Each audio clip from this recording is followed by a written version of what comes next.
रावण की सोने की लंका का असली रहस्य क्या है? आखिर शिव और पार्वती का स्वर्णमय निवास कैसे बना राक्षसों का किला?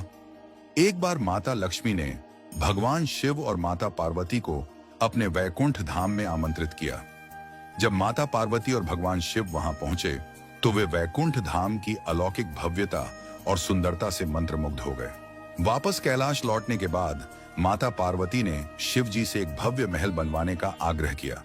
माता पार्वती की बात सुनकर शिव जी उन्हें समझाने की कोशिश करते हुए कहते हैं, देवी, हमें महल की क्या आवश्यकता है? हम तो योगी हैं। महल के ऐश्वर्य में हमें कहां शांति मिलेगी? लेकिन माता पार्वती अपना हठ नहीं छोड़ रही थी। तब शिव जी ने भगवान विश्वकर्मा को बुलाया और उन्हें तीनों लोकों में सर्वश्रेष्ठ महल के निर्माण का आदेश दिया। महादेव की आज्ञा मानकर भगवान विश्वकर्मा ने तीनों लोकों के सबसे उत्तम स्थान पर सबसे भव्य महल का निर्माण किया। शिव जी बोले, महल में प्रवेश से पहले विधि पूर्वक गृह प्रवेश पूजन आवश्यक है। तब शिव जी नारद मुनि से कहते हैं, नारद जी, गृह प्रवेश पूजन आप शीघ्र ही अर्जी विश्रवा को ले आइए। ऋषि विश्रवा की पत्नी, जो दैत्यराज सुमाली की पुत्री थी, पूजा में शामिल हो जाती है। पूजा संपन्न होने के बाद शिव जी कहते हैं, शिवर, यज्ञ अभी समाप्त नहीं हुआ है। जब तक आप दक्षिणा नहीं लेते यह यज्ञ पूर्ण नहीं हो सकता। आर्षि की पत्नी केकसी के मन में लालच आ जाता है और वह अपने पति से दक्षिणा में महल मांगने की बोलती है। तब अर्षि विश्रवा भगवान शिव से कहते हैं, भगवान, यदि आप मुझे दक्षिणा देना चाहते हैं तो यह सुंदर स्वर्ण महल मुझे दक्षिणा में दें।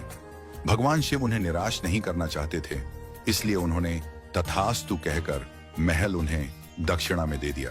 इससे माता पार्वती अत्यंत क्रोधित हो गईं और आर्षि विश्रवा को श्राप देते हुए बोली, लोभी ब्राह्मण, तुमने मेरे प्रेम और सपनों के साकार स्वरूप को मुझसे छीनने का दुस्साहस किया है।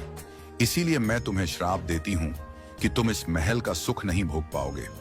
एक दिन महादेव का अंश इस महल को जलाकर इसकी शोभा मिटा देगा और तत्पश्चात तुम्हारे कुल का सर्वनाश हो जाएगा।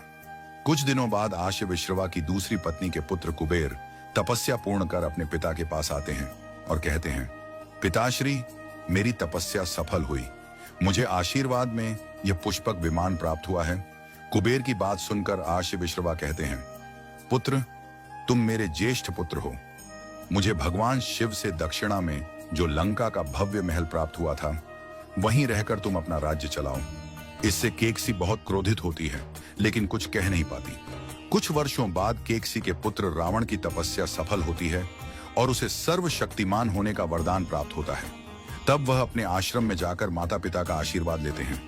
तभी केकसी रावण को अपने सौतेले भाई कुबेर से लंका जीतने की बोलती है। माता की बात मानकर रावण लंका जाते हैं और कुबेर से लंका पर अधिकार जमाने की बात करते हैं। और रावण कुबेर को जाकर बोलता है कि मैं तुमसे लंका युद्ध करके प्राप्त करना चाहता हूं। इस पर कुबेर बिना युद्ध किए ही रावण के सामने पराजय स्वीकार कर लेते हैं और लंका छोड़कर चले जाते हैं।